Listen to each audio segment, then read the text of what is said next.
5. Kaki tangan PTG Pahang diremat bantu siasatan lombong bauksit haram. 26 jawatankuasa siasatan ditubuhkan siasat punitif persekutuan dan negeri. 46% jemaah haji Malaysia kini berada di Tanah Suci.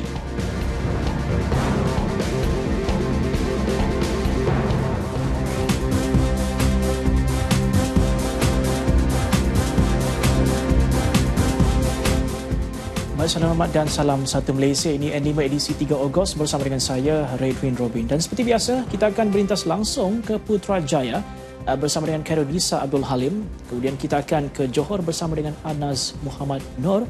Dan seterusnya kita akan ke negeri Sarawak bersama dengan Damia Cassandra Manja. Dan diakhiri dengan rakan kita di Sabah bersama dengan Jovinia Jim Lajim. Semuanya seketika nanti, bersetia bersama kami dalam N5.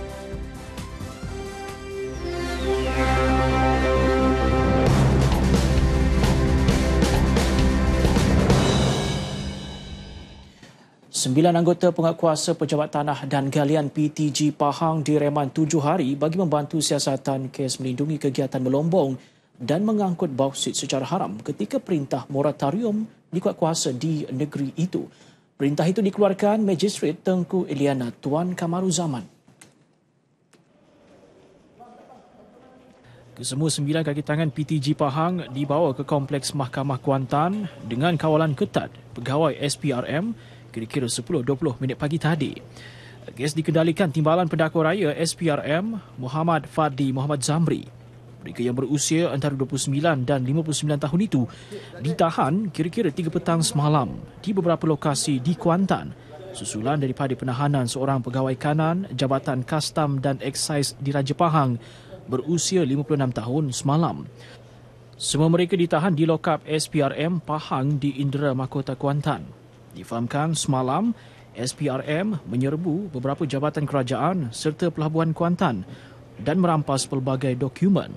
Selain itu, 18 lori yang digunakan untuk kegiatan haram perlombongan bauksit turut disita di Bukit Goh, Kuantan. Perintah moratorium untuk semua kegiatan perlombongan bauksit dikuatkuasakan sejak 15 Januari 2016 dan sepatutnya tamat hujung tahun ini.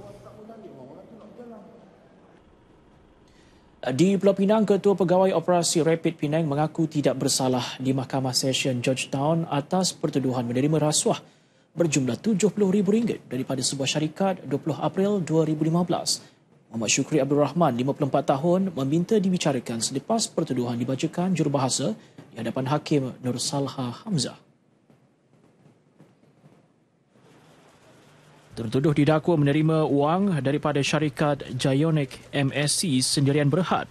Ia dimasukkan ke dalam akaun Maybank milik Nur Jasmin Mustafa untuk mengeluarkan surat pelantikan syarikat itu bagi sebuah projek yang bernilai RM8.4 juta. Dia didakwa melakukan kesalahan itu di Maybank, Cawangan Times Square pada 20 April 2015. Tertuduh didakwa mengikut Seksyen 17(A) Akta Suruhanjaya Pencegahan Rasuah Malaysia SPRM yang memperuntukkan hukuman penjara tidak lebih 20 tahun dan denda tidak kurang 5 kali ganda jumlah atau nilai suapan jika sabit kesalahan. Timbalan Pendakwa Raya SPRM Ahmad Ghazali Muhammad Nazri menawarkan jaminan RM100,000 dan seorang penjamin. Bagaimanapun, peguam tertuduh Datuk Syukri Muhammad memohon agar jaminan dikurangkan memandangkan tertuduh menyara 2 anak selain memberi kerjasama sepanjang siasatan kes berkenaan. Mahkamah kemudiannya membenarkan tertuduh diikat jamin RM50,000 dengan seorang penjamin dan menetapkan 16 Ogos ini untuk sebutan semula kes. 26 jawatankuasa siasatan ditubuhkan bagi menyiasat sebanyak 103 teguran punitif di peringkat persekutuan dan juga kerajaan negeri yang dilaporkan dalam laporan Ketua Audit Negara tahun 2016 Siri 1. Ketua Setiausaha Negara Tan Sri Dr. Ali Hamzah berkata, daripada sejumlah 26 jawatankuasa siasatan, 14 ditumpukan untuk menyiasat 60 teguran punitif membabitkan 11 kementerian. Siasatan bertujuan memperoleh keterangan yang relevan dari aspek kesaksian dan keterlibatan pegawai dalam kes-kes yang dilaporkan.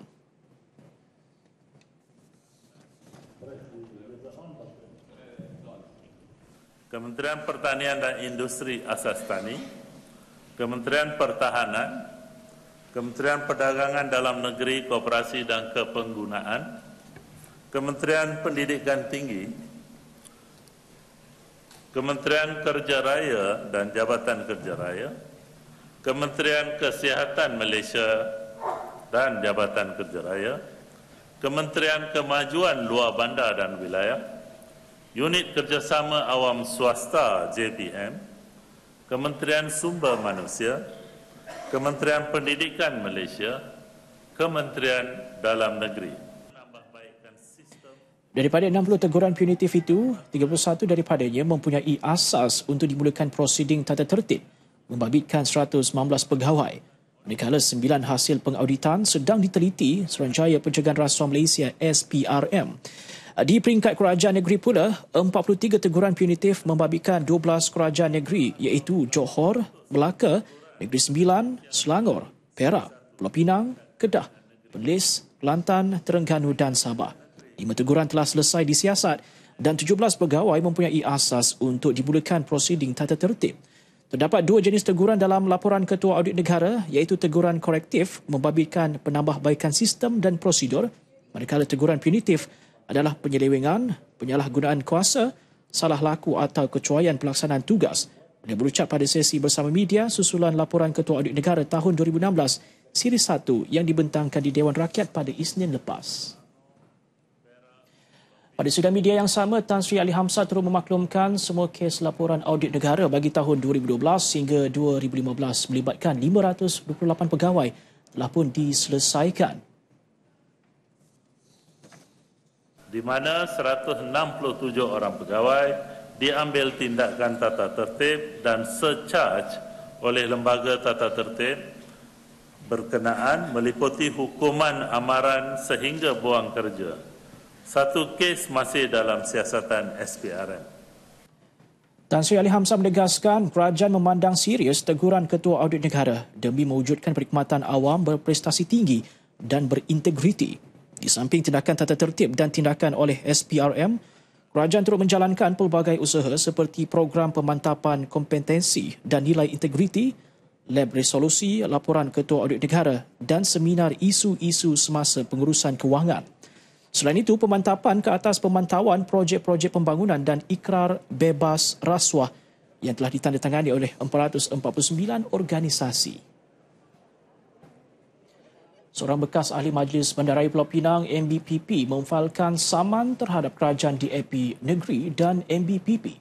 Nur Syazwani Mat Amin, 31 tahun, memfailkan saman itu hari ini kerana mendakwa dipecat tanpa sebab daripada jawatannya sebagai ahli Majlis MBPP walaupun masih terikat dengan kontrak sehingga 31 Disember ini.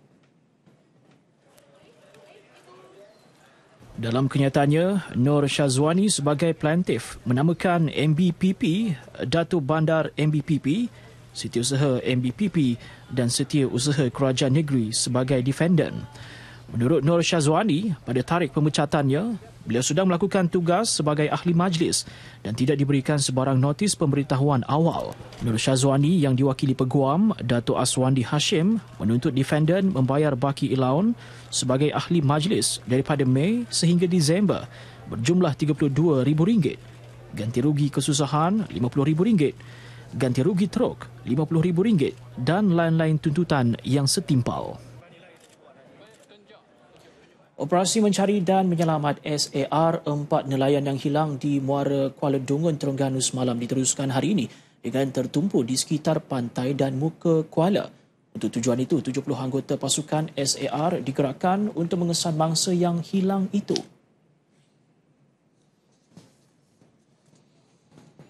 Menurut Ketua Zon 2 Penguasa Kanan Bomber 2, Azmi Abdul Rahim, operasi SAR lebih ditumpukan sekitar pantai dan muka kuala berikutan bot gentian kaca sepanjang 17 kaki ditemui kira-kira 1 km dari pantai pukul 10.30 pagi tadi. Pihaknya kini menggunakan semua aset agensi yang menyertai operasi termasuk PDRM, APMM dan Angkatan Pertahanan Awam Malaysia.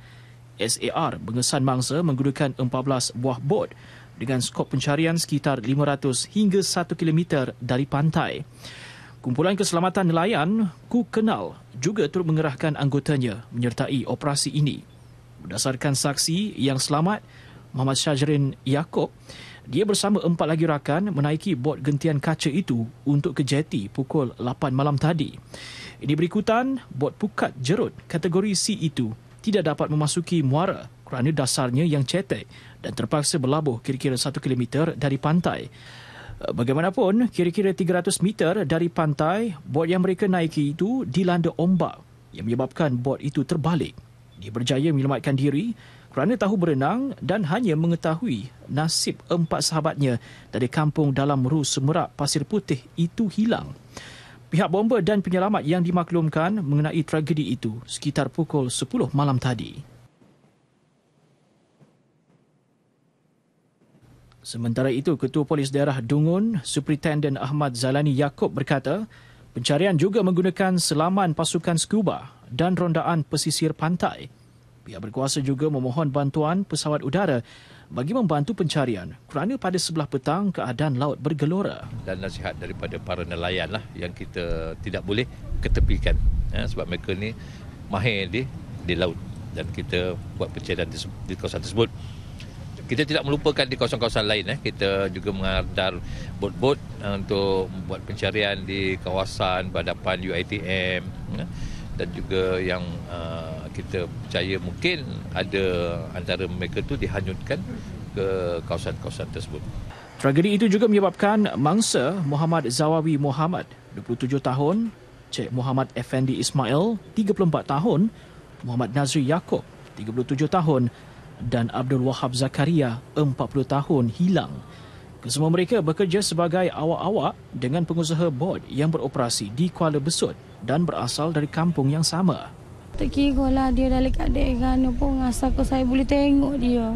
Saya reda lah. Allah nak pergi mana pun saya reda. Asal dia boleh balik je. Saya nak tengok dia. Saya minta pada orang, minta doa lah. Mana biar kalau berjumpa, kalau dia dah mati pun biar jumpa. Tak mati lagi pun minta belajar jumpa. Saya reda je lah. Terima apa je lah. Selamat ke tak selamat ke, saya terima je. Tapi saya minta jumpa lah hari ini juga.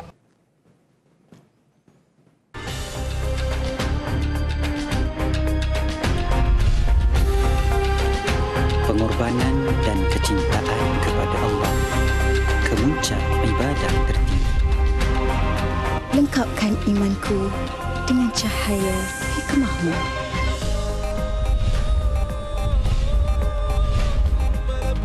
Ikuti Salam Baitullah setiap hari bermula 19 Ogos hingga 3 September 2017 pukul 9 malam di TV1. Salam Baitullah, kemuncak ibadah, cahaya hikmah. Baik saudara, hampir 14,000 jemaah haji Malaysia sudah pun berada di Tanah Suci. Jumlah itu 46% daripada keseluruhan kuota 30,200 jemaah untuk tahun ini. Fadil Hidayat Ghazali di Mekah punya perinciannya. Statistik dari 24 Julai hingga 2 Ogos menunjukkan 10,900 jemaah masih berada di Madinah, manakala 3,045 jemaah sudah tiba di Makkah. Ini termasuk kumpulan jemaah pertama KT1 yang berada di Madinah sejak 24 Julai lalu. 110 penerbangan selamat mendarat di Madinah dan Jeddah setakat ini, sepertiga daripada jumlah keseluruhan penerbangan. Mengikut jadual yang terkini, kita ada 46 penerbangan yang akan mendarat di Madinah dan 64 penerbangan yang mendarat di Jeddah. Ini adalah perangkaan terkini, mungkin ada perbezaan, nanti kita akan update dari masa ke semasa. Yang daripada 46 yang sepatutnya mendarat di Madinah, 29 telah pun tiba. Manakala 64 yang sepatutnya tiba di Jeddah, 8 telah pun tiba. Jadi keseluruhan penerbangan yang telah tiba adalah 37 penerbangan. Lebih kurang 1/3 daripada penerbangan kita. 28 hari menjelang hari wukuf di Arafah, tahap kesihatan keseluruhan jemaah haji Malaysia dalam keadaan terjaga di bawah pemantauan klinik-klinik dan pusat-pusat rawatan di maktab. Kurang daripada 10 lah saya rasa yang berada sekarang di pusat rawatan kita. Mereka biasalah sama ada kepenatan, demam-demam biasa, sakit. Saya dimaklumkan oleh pihak rumbungan perubatan Alhamdulillah kesihatan jemaah semuanya dalam keadaan yang terjaga, dan yang mana yang memerlukan rawatan lanjut kita akan bawa mereka kepada Hospital Arab Saudi. Bagi memastikan kesempurnaan ibadah khususnya kepada jemaah yang kali pertama di Tanah Suci, 8 modul bimbingan turut disediakan TH disokong khidmat pembimbing ibadah haji Tanah Suci PIHTAS. Daripada keseluruhan 600 petugas TH, 565 orang sudah berada di Tanah Suci dan dijangka tiba sepenuhnya dalam tempoh seminggu lagi. Dari Makkah, Fatil Hidayat Ghazali dan juru kamera Muhammad Suhaimi Mahmud melaporkan untuk TV1. Perdana Menteri Datuk Seri Najib Tun Abdul Razak mengumumkan skor laporan Indeks Syariah 2017 sebanyak 76.06% berbanding 75.42% tahun lalu. Daripada 8 bidang utama berkaitan pelaksanaan dasar dan program kerajaan, bidang kesihatan, prasarana dan persekitaran, ekonomi dan sosial mencatat peningkatan yang ketara. Secara keseluruhan, bidang-bidang lain masih berada pada tahap yang memberangsangkan. Malah lebih membanggakan, dapatan Indeks Syariah Malaysia 2017 kali kedua ini mengumpulkan responden adalah terdiri daripada Islam dan bukan Islam. Melalui penyelidikan kali kedua Indeks Syariah ini yang telah melibatkan seramai 222 orang penyelidik daripada 6 buah universiti awam, jumlah responden keseluruhan yang terlibat dalam Indeks Syariah Malaysia 2017 ini adalah seramai 27,292 orang, pembuat dasar seramai 2,280 orang, pelaksana dasar seramai 6,555 orang dan masyarakat seramai 18,457 orang. Apa yang menarik tentang dapatan Indeks Syariah Malaysia 2017 ini ialah jumlah responden terdiri daripada Islam dan bukan Islam. 50% daripada responden masyarakat adalah mereka yang berumur 21 hingga 30 tahun yang merupakan generasi TN50. Datuk Seri Najib berkata demikian ketika berucap pada Majlis Perdana Ulama Umara dan pembentangan laporan Indeks Syariah Malaysia 2017 di Pusat Konvensyen Antarabangsa Putrajaya PICC. Turut hadir Timbalan Perdana Menteri Datuk Seri Dr. Ahmad Zahid Hamidi, Menteri di Jabatan Perdana Menteri Datuk Seri Jamil Khair Baharom dan Ketua Setiausaha Negara Tan Sri Dr. Ali Hamzah. Skor indeks bagi setiap bidang adalah seperti berikut. Pendidikan 80.12%, ekonomi 65.46%, politik 74.70%, kesihatan 77.79%, perundangan 84.91%, prasarana dan persekitaran 72.89%, budaya 64.67% dan sosial 72.28%. Sebanyak 13 kementerian dan jabatan telah menubuhkan Sekretariat Indeks Syariah bagi memastikan dasar-dasar yang dilaksanakan selaras dengan maqasid syariah. Pada majlis itu, Perdana Menteri turut mengumumkan sumbangan khas kepada NGO Islam berjumlah RM2 juta sebagai menghargai jasa dan peranan berterusan dalam proses membina negara. Program dakwah Sekretariat Dakwah Korporat Jabatan Kemajuan Islam Malaysia JAKIM di Sarawak antara paparan lintas langsung dari Kompleks Islam Putrajaya bersama dengan Karunisa Abdul Halim. Baik Karunisa, teruskan dengan laporannya. Terima kasih rakan penyampai Redwin di Angkasa Puri. Assalamualaikum dan salam satu Malaysia. Kerjasama program keagamaan 25 agensi korporat yang menganggotai Sekretariat Dakwah Korporat JAKIM SDK diperluas ke Zon Borneo menerusi program Mudik ke Hulu. 2 jam perjalanan sungai Kampung Benawa yang terletak di daerah Marudi dengan 286 penduduk yang majoritinya beragama Islam dipilih sebagai kampung angkat SDK. Selain menaik taraf kemudahan masjid, program ini turut mengatasi masalah bekalan elektrik di Masjid Nurul Iman yang sudah lebih 8 dekad bergantung kepada generator. Untuk itu, SDK menyumbang 10 set panel solar selain sumbangan RM40,000 untuk menaik taraf kemudahan Masjid Nurul Iman. Saya merasa puas hati. Tengok keadaan semalam diorang dah cuba, kita rasa dia lebih baik daripada Jensen. Memang jemaah memang dia bab masa-masa yang lalu kadang-kadang enjin tu kadang tengah kita solat dia buat hal. Dia buat hal. Tapi insya-Allah dengan ada solar ini mungkin lebih ramai lagi yang hadir sini lah. Kita ada 25 syarikat GLC kerajaan di mana kita telah memutuskan setiap GLC sebut menyumbang sekurang-kurangnya RM20,000 untuk satu GLC. Maksimum kita setahun mereka ni akan menyumbang antara RM20,000 hingga RM40,000. Jadi duit itu kita karolling bagi membantu mana-mana kampung yang masih lagi tertinggal dari segi kemudahan dan juga peruntukan. Antara agensi yang terlibat pada program kali ini ialah Petronas, Telekom, RHB Islamic dan Bank Muamalat. Saya pasti dapat memupukkan ukhuwah di antara kita seorang Muslim dengan saudara kita Muslim di Kampung Banawa dan Kampung Racah-Racah, dan saya dapat merasakan bahawasanya mereka sangat gembira dengan kunjungan kita, seolah-olah kita tidak melupakan mereka. Kita datang bersama-sama dengan mereka memberikan sedikit bantuan sekadar yang kita mampu, dan ia adalah satu perkara yang sangat hebat bagi saya. JAKIM menerusi SDK akan meneruskan program mudik ke hulu ini ke 3 lagi zon, iaitu zon selatan, timur dan utara.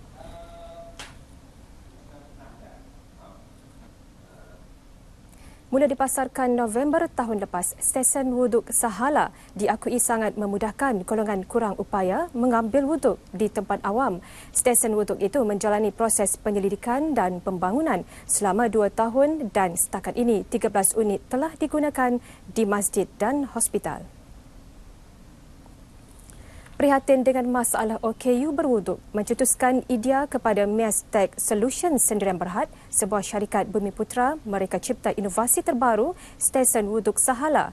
Ia membolehkan OKU mengambil wuduk sambil duduk sama ada di kerusi roda atau kerusi statik. Mempunyai sistem basuhan menyeluruh, reka bentuk sinki ergonomik, mengelak air daripada melimpah dan memberi keselesaan kepada golongan itu. Konsep dia DIY, yang mana dia datang dalam bentuk flat packaging dalam 5 kotak. Jadinya kita sediakan segala alat-alat pemasangan dan instruction manual. Jadinya apabila mereka membeli, mereka boleh pasang sendiri Sahala ni. Konsep dia lebih kepada macam mesin basuh. Ada air masuk dan ada air untuk keluar. Menggunakan peruntukan tabung amanah masjid, 2 unit Sahala mula digunakan Mei lalu di Masjid Tuanku Mizan Zainal Abidin Putrajaya. Menurut Ketua Unit Pengurusan Masjid Tuanku Mizan Zainal Abidin, Ahmad Rijal Ghazali, bilangan jemaah OKU juga semakin bertambah dengan adanya kemudahan stesen wuduk ini. Pada permulaannya tu digunakan jugalah oleh orang biasa kan, sebab yalah kita nak hilangkan stigma ni susah.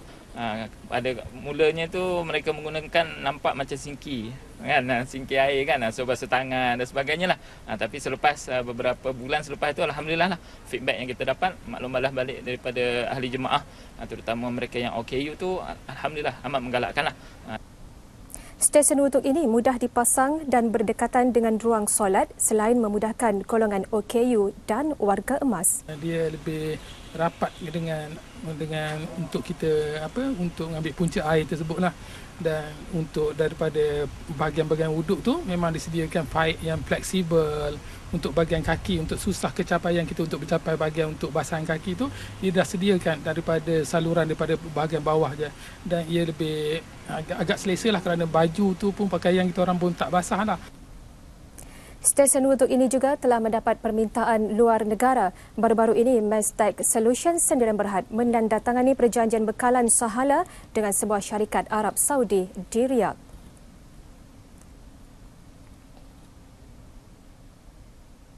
Institusi Raja merupakan pasak negara yang menjadi warisan dan rujukan rakyat dalam pelbagai aspek serta keadaan kehidupan. Menyedari hakikat itu, Panel Perunding Perpaduan Ummah PPPU Majlis Dakwah Negara akan mengadakan konvensyen memperkukuh pasak negara dengan tema Ke Arah Wasiat Lebih Tersurat di Putrajaya Sabtu ini. Selain memperkukuh perpaduan rakyat di bawah payung institusi raja, inisiatif itu juga bertujuan mendedahkan kefahaman rakyat terhadap peranan institusi raja seperti yang termaktub dalam Perlembagaan Negara. Konvensyen ini kita adakan sempena 60 tahun kemerdekaan Malaysia. Kita tahu bahawa institusi raja mempunyai peranan utama dalam mengubalkan perlembagaan Malaysia. Tempoh generasi yang kedua harus mengetahui bagaimana negara kita mencapai kata sepakat untuk menubuh pemerintahan negara.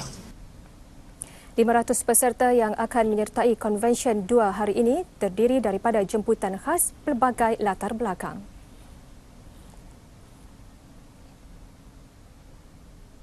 Paparan itu mengakhiri sumbangan berita dari Kompleks Islam Putrajaya. Kembali kepada Radwin di Angkasa Puri untuk berita seterusnya. Silakan. Terima kasih Karunisa untuk laporan dari JAKIM Putrajaya. Dan seterusnya kita bersama dengan Anas Muhammad Nur untuk laporan dari Negeri Johor. Teruskan Anas. Terima kasih rakan penyampai di Angkasa Puri. Assalamualaikum dan salam satu Malaysia. 431 peneroka Felda Tenggara 4 dan Felda Tenggara 5 menerima geran hak milik dan notis 5A daripada kerajaan negeri.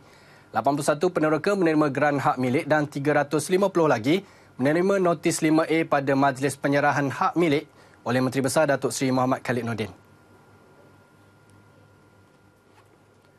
Menurut Datuk Seri Muhammad Khalid, penyerahan geran dan notis 5A itu tanda keprihatinan kerajaan dan selaras dengan dasar menyejahtera rakyat.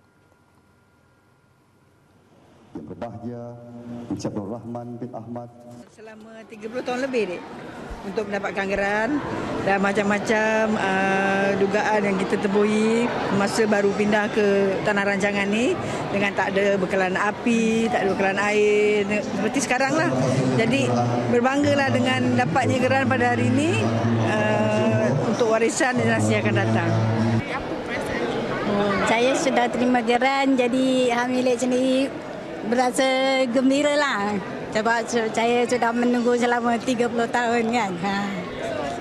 Jadi di sini saya berasa berbesar hati dan berbangga dengan apa yang telah saya hadapi selama 30 tahun menanti-menanti kebahagiaan ini sudah tercapai yang dinimpi-nimpikan.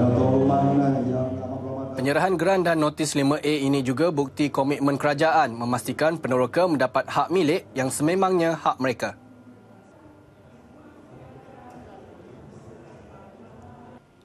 Adalah cerminan manifestasi bagaimana kerajaan negeri sangat memberi pandangan yang serius kepada permohonan.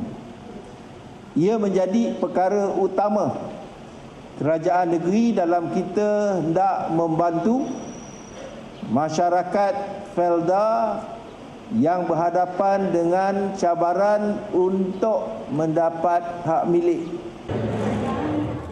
Datuk Seri Muhammad Khalid menegaskan geran dan notis 5A itu juga lambang kepada kerja keras, dedikasi, kesabaran dan pengorbanan para peneroka. Setakat ini 2,438 daripada 3,291 peneroka dalam Parlimen Mersing telah menerima hak milik, manakala selebihnya sedang dalam proses kelulusan. Petani di Air Hitam sebelum ini terpaksa menggunakan 100% tenaga manusia bagi membawa keluar hasil pertanian dari ladang masing-masing. Ini kerana keadaan tanah gambut dan tidak rata menyukarkan kenderaan memasuki kawasan ladang bagi proses penuaian hasil. Namun wujudnya kenderaan roda 3 yang lebih dikenali dengan nama ceketeng memudahkan petani. Selain dapat meningkatkan hasil pengeluaran, ceketeng membantu mengurangkan penggunaan tenaga manusia. Menyedari kesukaran para petani itu, Muhammad Yunus Kemat, 47 tahun, mengambil inisiatif membina ceketeng sejak 7 tahun lalu. Setakat ini lebih 100 ceketeng telah dihasilkan.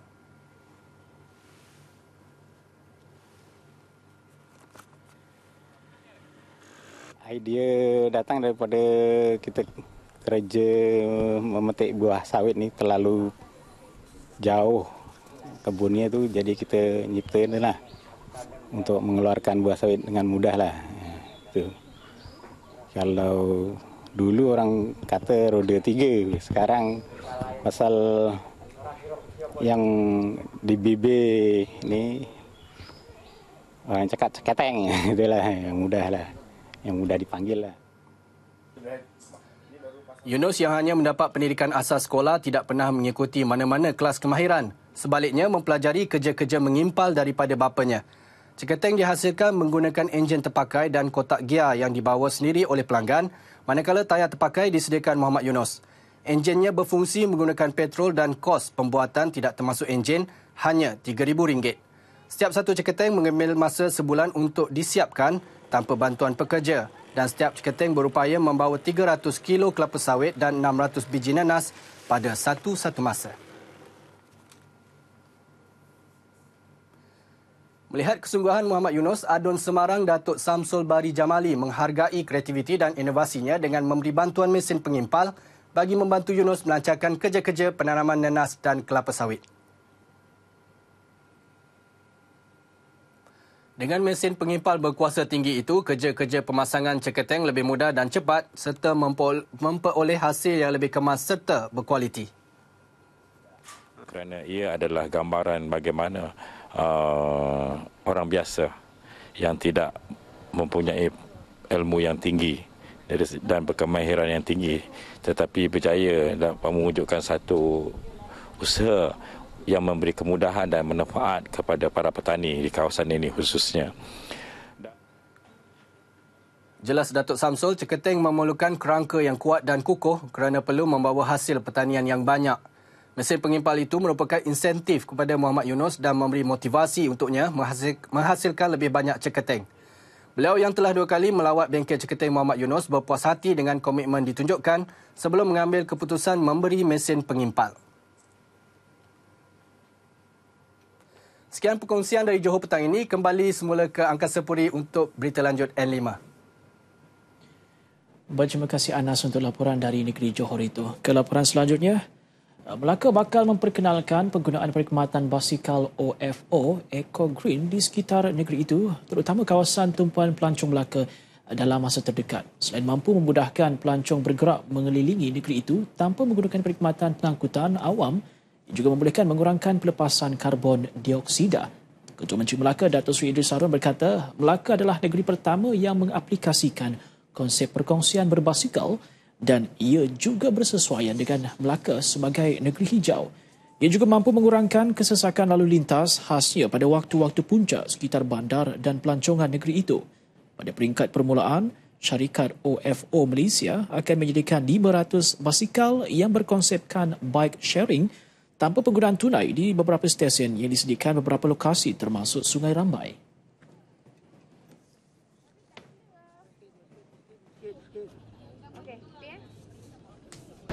Menyediakan perkhidmatan berbentuk ismil, iaitu bila nak pakai kena bayar. Saya difahamkan tadi nilai charge-nya tak sampai pun RM5 sehari. For the first hour 50 sen. Kemudian makin lama kita pakai makin untung. Jadi untuk RM5 sehari berbanding dengan kos yang terpaksa ditanggung oleh seseorang itu untuk menaiki public transport ataupun sistem transportasi yang lain mungkin terlalu murah. Dan basikal ini boleh digunakan sepanjang masa 24 jam. Dan lebih-lebih lagi saya difahamkan dia boleh diletak di mana-mana. Dia berkata demikian selepas melancarkan perkhidmatan berkenaan di dataran Seri Negeri Air Keroh. Perkhidmatan basikal berkenaan juga memberi kemudahan bukan sahaja kepada pelancong, malah masyarakat setempat, khasnya di jabatan-jabatan kerajaan, contohnya di MITC Air Keroh.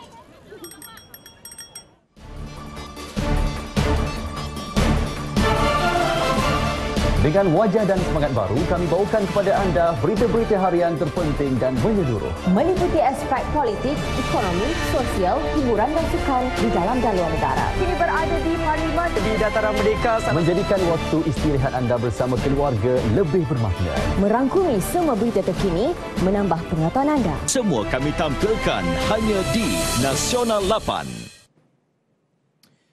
Baik saudara, seterusnya kita berlintas langsung ke Sarawak dan telah pun bersedia bersama dengan Damia Cassandra Manja. Silakan Damia. Baik, terima kasih Redwin. Assalamualaikum dan salam satu Malaysia. Seramai 160 jemaah haji kumpulan keempat dari Kuching dan Sri Aman berlepas ke Tanah Suci Mekah dari lapangan terbang antarabangsa Kuching kira-kira pukul 11.40 malam tadi menerusi pesawat khas KT-27Q. Hadir mengucapkan selamat jalan kepada jemaah haji tersebut ialah Ketua Menteri Datuk Amar Abang Johari Tun Openg dan isteri Datin Amai Jumaini Tunku Bujang. Dalam ucapannya, Datuk Amar Abang Johari menzahirkan kesyukuran kepada jemaah haji yang terpilih untuk menunaikan rukun Islam yang kelima ke Tanah Suci Mekah tahun ini. Beliau dalam pada itu mengingatkan jemaah haji agar menjaga kesihatan diri bagi membolehkan mereka melaksanakan ibadah haji dengan lancar. Datuk Amar Abang Johari turut menasihati jemaah supaya menjaga nama baik negara ketika berada di Tanah Suci dan mematuhi setiap arahan pihak tabung haji bagi tujuan keselamatan dan keselesaan jemaah. Turut hadir di majlis tersebut ialah Yang di-Pertua Majlis Islam Sarawak, Dato' Misnu Taha. Projek menaik taraf 30 buah sekolah daif di seluruh Sarawak akan disiapkan selewat-lewatnya pada akhir tahun ini. Ketua Pengarah Pelajaran Tan Sri Dr. Khair Muhammad Yusof berkata, keseluruhan projek itu menelan kos berjumlah RM90 juta yang dibahagikan kepada beberapa pakej. Kita tetapkan dia perlu disiapkan dalam masa 4 bulan. Projek. Jelasnya pembinaan bangunan sekolah-sekolah berkenaan akan menggunakan teknologi sistem binaan berindustri IBS. Tan Sri Dr. Khair ditemui pemberita ketika mengadakan lawatan di Sekolah Kebangsaan Haji Bujang Rawangan Putin Sanujaya Zamarhan. Lawatan tersebut bertujuan untuk meninjau bangunan sekolah tersebut yang dibina menggunakan teknologi IBS. Bangunan sekolah itu berjaya disiapkan dalam tempoh 19 hari dengan kos RM1.55 juta. Sementara itu, Kementerian Pendidikan akan mengambil tindakan terhadap pengurusan sekolah jika didapati menyembunyikan kes buli di sekolah masing-masing. Dia ada tindakan disiplin, ada tindakan amaran dan teguran. Tindakan yang tegas yang diambil adalah tindakan disiplin. Kalau didapati betul ada asas-asas bahawa sekolah tidak mengambil tindakan sebagainya. Menegaskan demikian, Ketua Pengarahnya Tan Sri Dr. Khair Muhammad Yusof memberitahu ia perlu dilaporkan supaya kementerian dapat melakukan tindakan pembetulan terhadap sekolah yang terlibat. Jelasnya tindakan melaporkan kes seperti itu tidak akan menjejaskan nama serta prestasi sesebuah sekolah. Kementerian katanya akan melihat dengan lebih terperinci kes yang melibatkan buli dan tidak terus mengenakan tindakan buang sekolah terhadap pelajar yang terlibat. Tambahnya, tindakan awal yang dilakukan ialah pelajar terbabit akan digantung sekolah dan dalam masa yang sama diberikan kaunseling. Namun berbeza dengan kes buli yang serius, pembuli akan diasingkan dan dihantar ke sekolah seperti sekolah Henry Geni. Sementara itu, mengulas mengenai video yang ditular di media sosial mengenai kes seorang pelajar perempuan yang dipukul beberapa rakannya di padang sebuah sekolah di Sabah, beliau memaklumkan kementerian akan menyerahkan sepenuhnya kes tersebut kepada pihak polis terlebih dahulu untuk melakukan siasatan. Kekerasan dan perbuatan ganas di tempat kerja merupakan salah satu cabaran yang dihadapi oleh kaki tangan Kementerian Kesihatan Malaysia. Timbalan Pengarah Kesihatan Sarawak Dr. Kamaruddin Lajim berkata, warga kementerian kini berdepan pelbagai jenis kekerasan sama ada dari segi fizikal, lisan, seksual, tulisan dan insiden tular di media sosial. Menurut beliau, kebanyakan kes kekerasan adalah secara lisan dan pesakit serta waris merupakan golongan yang paling banyak melakukan perbuatan tersebut selain pelawat dan sesama kaki tangan. Jelasnya, perasaan tidak puas hati, marah dan rasa diketepikan merupakan antara penyebab perkara tersebut berlaku, namun 70% kes itu tidak dilaporkan. Tambahnya, gangguan tersebut bukan sahaja memberi kesan fizikal, mental dan emosi kepada mangsa, malah ianya memberi impak negatif kepada moral dan tahap motivasi warga kerja selain boleh menggugat produktiviti dan penyampaian perkhidmatan kepada masyarakat. Dr. Kamaruddin berkata demikian di Majlis Pelancaran Garis Panduan KKM bagi menangani kekerasan di tempat kerja dan sambutan Hari Keselamatan dan Kesihatan Pekerjaan peringkat negeri di Hospital Umum di Kuching. Tambahnya, tindakan menggunakan media sosial untuk mencaci warga kementerian juga antara cabaran yang perlu ditangani kerana majoriti perkara yang ditular itu merupakan fitnah dan sering dilakukan oleh pihak ketiga untuk melepaskan geram. Beliau menyeru agar warga kementerian agar mengguna pakai garis panduan yang telah disediakan dan melaporkan sebarang bentuk kekerasan walaupun kecil supaya tindakan boleh diambil. Sebanyak 20 buah syarikat berskala kecil, sederhana dan besar di negeri ini disahkan menyertai Anugerah Kecemerlangan Industri Ketua Menteri Sarawak 2017 yang dianjurkan oleh Kerajaan Negeri Sarawak dengan kerjasama Persekutuan Perniagaan Sarawak SBF dan Perbadanan Produktiviti Malaysia MPC. Presiden SBF Datuk Abang Abdul Karim Tun Openg memberitahu walaupun pihaknya hanya menyasarkan 10 penyertaan namun ia mendapat sambutan yang menggalakkan. Katanya anugerah itu bertujuan menggalakkan komuniti perniagaan, menambah baik perniagaan dan pencapaian mereka secara berterusan bagi mengekalkan daya saing jangka panjang. This award is very meaningful in that sense, and we hope that by this award we will be able to spearhead all initiative that goes towards improving our business, improving our performance in the economic development. Tamanya anugerah tertinggi Sarawak itu sebagai pengiktirafan kepada kecemerlangan syarikat-syarikat di negeri ini dalam menyumbang kepada pembangunan sektor ekonomi negeri termasuk pembangunan ekonomi digital. Datuk Abang Haji Abdul Karim berkata demikian dalam sidang media di Kuching. Sementara itu, Pengarah Perbadanan Produktiviti Malaysia Tengku Azmi Tengku Majid memberitahu proses penilaian bagi anugerah itu akan menggunakan pengiktirafan antarabangsa iaitu Rangka Kerja Perniagaan Cemerlang BEF sebagai kriteria penanda aras dalam mencari syarikat atau perniagaan yang layak. Majlis penganugerahan akan disempurnakan oleh Ketua Menteri Datuk Amar Abang Johari Tun Openg pada September depan. Pemenang anugerah itu akan mewakili Sarawak ke peringkat kebangsaan iaitu Anugerah Kecemerlangan Industri AKI yang dianjurkan oleh Kementerian Perdagangan Antarabangsa dan Industri MITI. Baik, saudara, setakat ini dahulu sumbangan berita dari Sarawak untuk N5 petang ini dan untuk berita seterusnya kita kembali kepada Radwin di Angkasa Puri. Silakan. Baik, terima kasih Damiah untuk laporan dari negeri Sarawak. Seterusnya kita ke Sabah bersama dengan Jovina Jim Najim. Silakan Jovina dengan laporannya.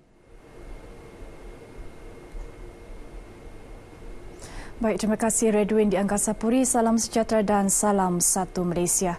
Sebanyak 30 sekolah di seluruh negeri ini yang dibina berkonsepkan Sistem Binaan Berindustri IBS perlu disiapkan mengikut jadual selewat-lewatnya hujung tahun ini. Sehubungan itu, Ketua Menteri Datuk Seri Panglima Musa Haji Aman mahu Jabatan Kerja Raya lebih teliti ketika melantik kontraktor untuk menyiapkan sekolah berkenaan demi keselesaan pelajar. Menurut Datuk Musa, pemilihan kontraktor amat penting untuk mengelak sekolah gagal disiapkan mengikut jadual. Beliau menegaskan perkara ini ketika berucap dalam perayaan Hari Guru dan Majlis Anugerah Perkhidmatan Cemerlang Peringkat Pejabat Pendidikan Daerah Sandakan di Dewan Sekolah Menengah Kebangsaan SMK Merpati Sandakan. Dalam perkembangan berkaitan, Datuk Musa berkata ketika ini kerajaan sedang menunggu peruntukan bagi pembinaan beberapa sekolah yang telah mendapat kelulusan pembinaan. Ini termasuk SMK Batu Sapi 2, SMK Gum-Gum 2, SMK Libaran dan Sekolah Seni Malaysia Sandakan. Dalam majlis itu, Pesara Guru alias Darman Haji Hamzah dan Kormeng Kyo dinobatkan Tokoh Guru Sandakan 2017 manakala 350 guru dan kaki tangan bukan akademik menerima APC 2016 dan 20 pesara guru menerima sijil penghargaan. Jabatan Kastam di Raja Malaysia JKDM Sabah melancarkan ops kutip hasil 30,500,000 penghutang bermula hari ini sehingga 31 Ogos bertujuan menjejak 500 penghutang tegar yang gagal membuat pembayaran cukai barang dan perkhidmatan GST berjumlah 30 juta ringgit. Pengarah Kastam Negeri Datuk Dr. Haji Janatan Kandok berkata penghutang tegar tersebut membabitkan orang yang kena cukai terdiri daripada syarikat sendirian berhad, perkongsian dan milikan tunggal seperti pengusaha restoran, premis menjual alatan dan perkakasan, pembinaan serta pengangkutan yang telah menghantar penyata namun sehingga kini gagal membuat pembayaran. Kita hanya fokus kepada 500 pada kali ini dan surat siasatan telah dibuka dan menunggu untuk dibawa ke mahkamah jika mereka masih enggan membayar hutang. 500 penghutang berkenaan merupakan sebahagian daripada 1,970 orang berdaftar kena cukai di negeri ini, membabitkan 5,796 bil tuntutan di bawah Akta Cukai Barang dan Perkhidmatan 2014 berjumlah hampir 106 juta ringgit. Datuk Dr. Janathan menyatakan demikian kepada media selepas merasmikan pelancaran Ops Kutip hasil 30 juta 500 penghutang peringkat negeri di Kota Kinabalu. Seramai 40 pegawai penguatkuasaan kastam terlibat dalam operasi berkenaan. Datuk Dr. Janathan berharap semua pihak yang terlibat semasa siasatan dijalankan seperti Suruhanjaya Syarikat Malaysia, pihak berkuasa tempatan, Jabatan Insolvensi dan Jabatan Pendaftaran Negara memberikan kerjasama bagi melancarkan operasi berkenaan. Seorang lelaki warga asing dihukum penjara 24 bulan dan denda RM50,000 atau tambahan 6 bulan penjara sekiranya gagal membayar denda atas kesalahan menyeludup masuk 3,000 telur penyu ke sandakan. Magistrat Umu Kalsum Abdul Samad menjatuhkan hukuman tersebut terhadap Silik Mubas selepas beliau mengaku bersalah di Mahkamah Session Sandakan. Pendakwaan dikendalikan Pegawai Pendakwa Abdul Karim Haji Dakok. Jika ada niat untuk membawa telur penyu ke daerah Sandakan, berhentilah. Kerana hukuman yang menanti anda amat berat sekali dan pihak jabatan memang memandang serius tentang kes-kes yang melibatkan haiwan dilindungi sepenuhnya di dalam negeri Sabah. Berdasarkan fakta kes, kira-kira 3.30 pagi 19 Mei lalu, Silik yang menggunakan bot pam cuba memasuki perairan kampung Forest Sandakan sebelum dipintas pasukan polis marin yang sedang melakukan rondaan. Hasil pemeriksaan ke atas bot menemukan 5 guni dan 10 bungkusan plastik berisi telur penyu daripada spesies penyu hijau yang dilindungi di bawah Enactment Pemeliharaan Hidupan Liar 1997. Silik didakwa di bawah Seksyen 41-1 Enactment Pemeliharaan Hidupan Liar 1991. Maswings Sendirian Berhad akan terus meningkatkan mutu perkhidmatan dan kualiti penerbangannya dengan menawarkan lebih banyak laluan penerbangan di Sabah dan Sarawak dengan kos lebih rendah.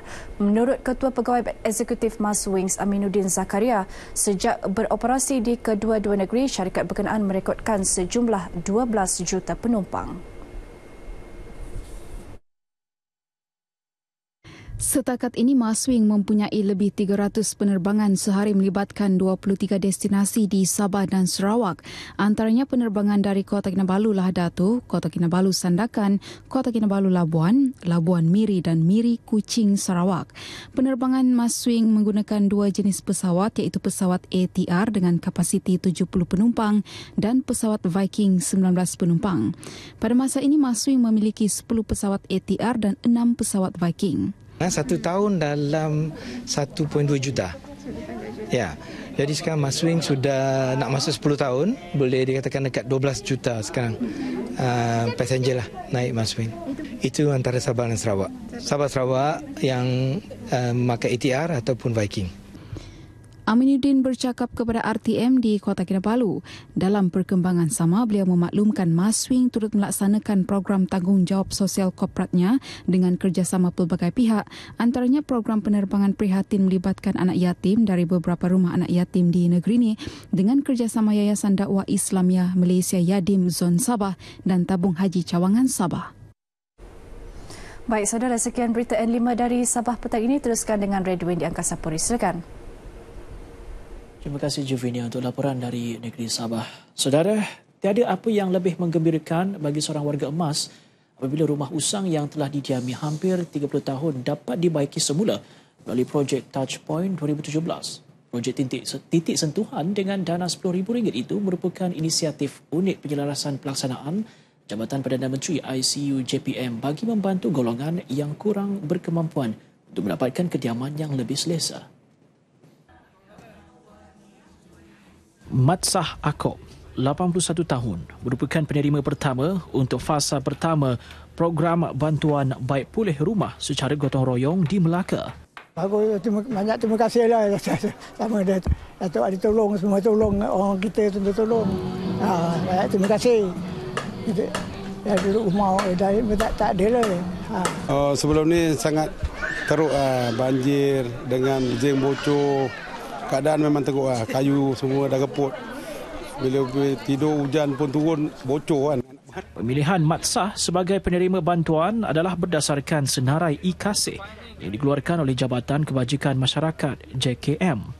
Kita buat untuk yang macam kasih katalah untuk apa, memberi kemudahan kepada golongan sasar yang berdata e-kasih, mana rumah-rumah yang kita kira agak uzur tapi boleh berekonomik untuk digunakan lagi, kita baiki.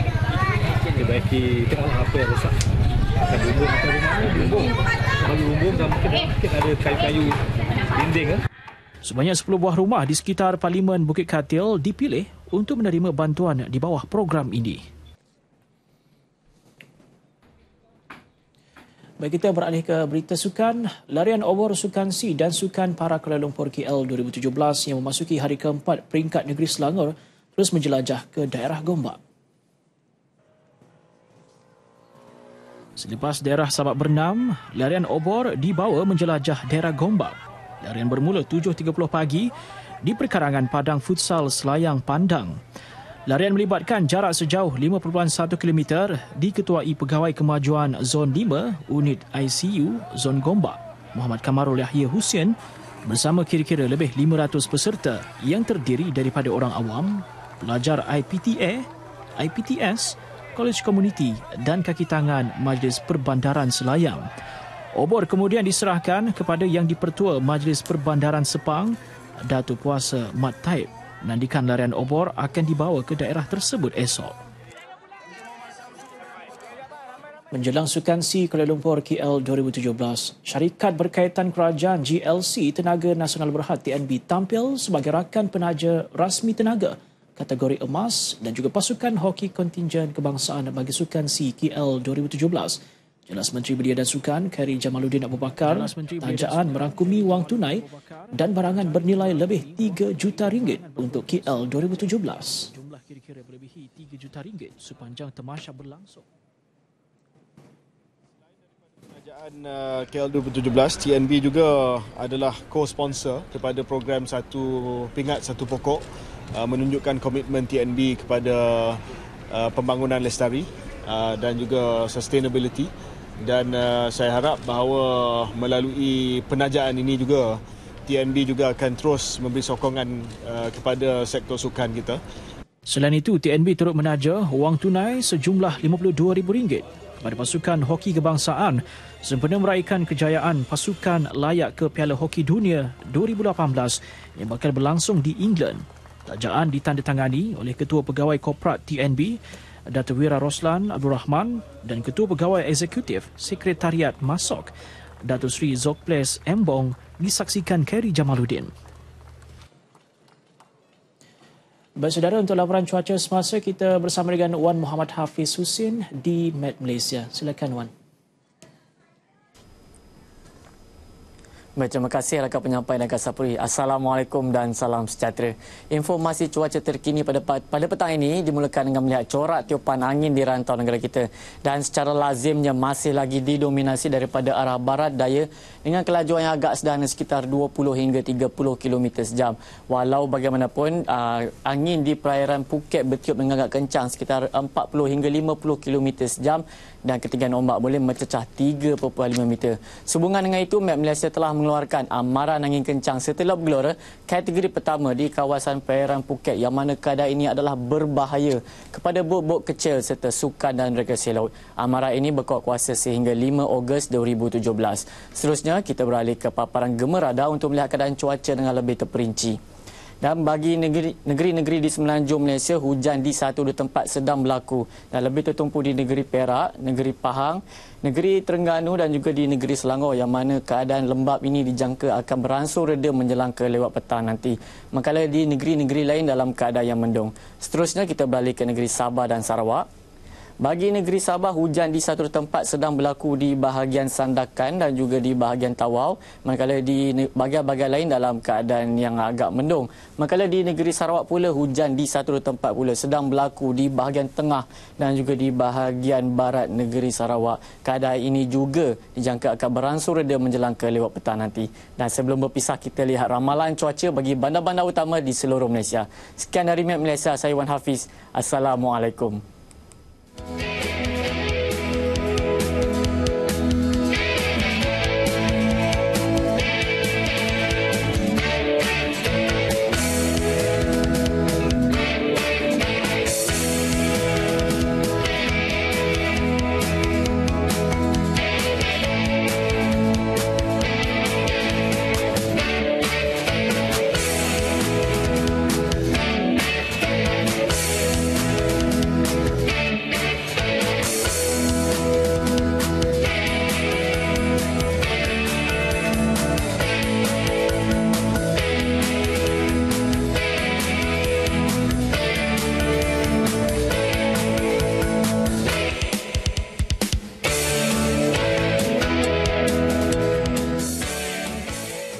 Seorang wanita maut selepas kereta yang dinaiki bertembung dengan sebuah kereta pacuan 4 roda di jambatan Sungai Tukau putus Jalan Bakam kira-kira jam 7 malam tadi.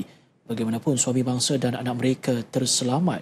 Menurut Timbalan Ketua Polis Daerah Miri, Superintendent Stanley Jonathan Ringgit, wanita dikenali sebagai Fatin Liana Jafri, 23 tahun, disahkan meninggal dunia semasa dalam perjalanan ke Hospital Miri. Difahamkan mangsa bersama suami dan bayi mereka yang dalam perjalanan menghala ke Bintulu cuba memotong sebuah motosikal namun hilang kawalan lalu terbabas ke arah bertentangan dan bertembung sisi kiri kereta pacuan 4 roda. Suami mangsa hanya mengalami cedera ringan dan dirawat di Hospital Miri, manakala bayi berkenaan telah dihantar ke Kuching untuk menerima rawatan lanjut. Manakala pemandu kenderaan pacuan 4 roda berkenaan tidak mengalami kecederaan dan penumpang hanya mengalami cedera ringan. Kes disiasat di bawah Seksyen 41-1 Akta Pengangkutan Jalan 1987. Baik, saudara, Nasional 5 berakhir di sini dan sebelum kita berpisah, saksikan visual ini sekitar Majlis Pelancaran Perkhidmatan Basikal OFO Ekong Green oleh Ketua Menteri Melaka Datuk Seri Idris Harun di Air Keroh, Melaka. Dengan itu, saya Redor bin, salam hormat dan salam satu Malaysia.